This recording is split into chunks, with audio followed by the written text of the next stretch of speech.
सभी को नमस्कार। द हिस्ट्री हब में आपका स्वागत है। आज हम घुरीद सल्तनत के मनोरम इतिहास की खोज कर रहे हैं, जिसे गोरी सल्तनत के रूप में भी जाना जाता है। एक राजवंश जिसने मध्ययुगीन काल के दौरान दक्षिण एशिया के राजनीतिक पैरिडशी को नया रूप दिया। हम आइसेक बारे में बात करेंगे। अफगानिस्तान के पर्वतीय क्षेत्रों से अनेक उठान से लेकर भारत में अनेक विस्तार तक, जिसमें तरेन की लड़ाई जैसी पौराणिक लड़ाई भी शामिल है। तो इतिहास की एक महाकाव्य यात्रा के लिए कमर काज ले। शुरू कराने से पहले अधिक ऐतिहासिक गहन जानकारी के लिए सदस्यता लेना और अधिसूचना घंटी को दबाना ना भूले। एआई शुरू करे। घुरीद राजवंश की उत्पत्ति घोर के सुदूर पहाड़ी क्षेत्र में हुई, जो वर्तमान माधी अफगानिस्तान में स्थित है। यह एक उबड़-खाबड़ और अपेक्षाकृत अलग-थलग क्षेत्र था, जो बगदाद या गजनी जैसे इस्लामी दुनिया के अधिक समृद्ध शहरों से बहुत दूर था।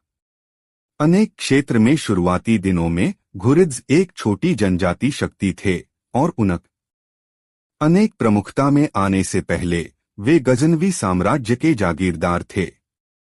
11वीं शताब्दी में इस्लाम में परिवर्तित होने के बाद उन्होंने अपनी राजनीतिक महत्वाकांक्षाओं और सैन्य शक्ति दोनों का विस्तार कराना शुरू कर दिया।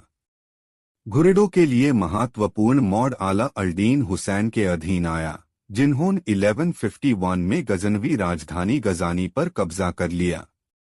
आला अल-दीन हुसैन ने गजनी में की गए विनाश के कारण जहान सूज या विश्व को जलाने वाले की उपाधि अर्जित की, जो एक प्रतीकात्मक क्षण था जिसने घुरीद स्वतंत्रता की शुरुआत को चिह्नित किया। गजनी के पाटन ने संकेत दिया कि घुरीद अब थे एक ऐसी ताकत जिसके साथ जिनती की जानी चाहिए। अब घुरिद सल्तनत का वास्तविक परिवर्तन उनके सबसे प्रसिद्ध शासकों में से एक मोहम्मद गोरी, जिन्हें मुइज़ अल-दीन मोहम्मद के नाम से भी जाना जाता है, के साथ शुरू हुआ।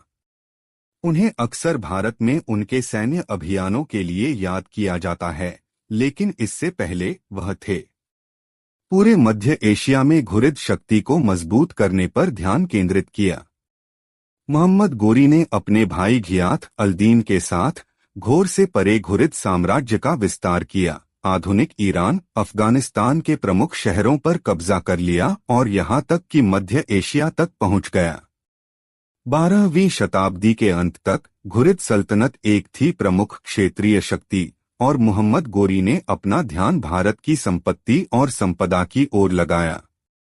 भारत में मोहम्मद गोरी की महत्वाकांक्षाओं ने उसे शक्तिशाली राजपूत राजाओं, विशेष रूप से अजमेर और दिल्ली के शासक पृथ्वीराज चौहान के साथ संघर्ष में ला दिया।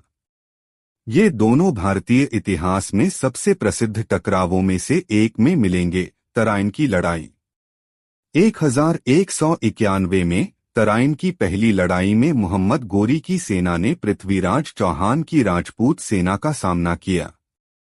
पृथ्वीराज की सेना, जो अपनी घुड़सवार सेना और कुशल योद्धाओं के लिए जानी जाती थी, ने गौरी को निर्णायक रूप से हरा दिया, जिससे मोहम्मद गोरी को पीछे हटने के लिए मजबूर होना पड़ा। लेकिन गौरी आसानी से हार मानने वालों में से नहीं था। ठीक एक साल बाद 1192 में वह बहुत बड़ी और बेहतर तैयार सेना के साथ लौटा, जिससे तराइन की दूसरी लड़ाई हुई। इस बार पासा पलट गया। बेहतर रणनीति और घुड़सवार तीरंदाजों की सहायता से मोहम्मद गोरी की सेना ने पृथ्वीराज चौहान को निर्णायक रूप से हरा दिया। इस लड़ाई को अक्सर भारतीय इतिहास में महत्वपूर्ण मोड़ों में से एक माना जाता है।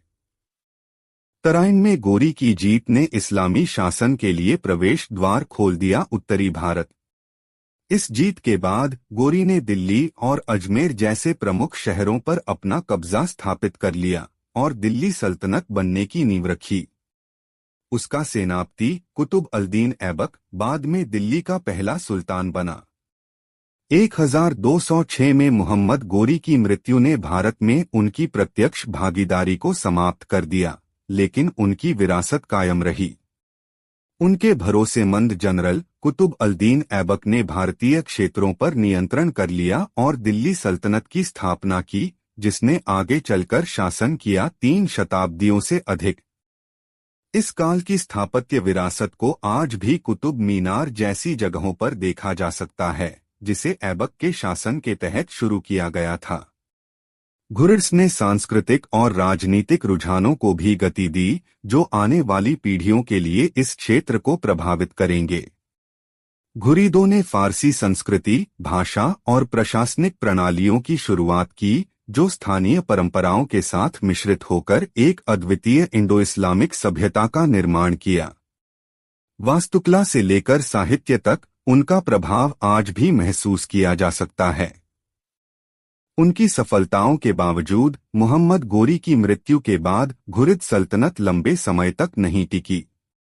आंतरिक संघर्षों के कारण साम्राज्य खंडित हो गया और ख्वारज़मियन साम्राज्य और बढ़ते मंगोलों के बाहरी दबावों ने उनके नियंत्रण को और कमजोर कर दिया।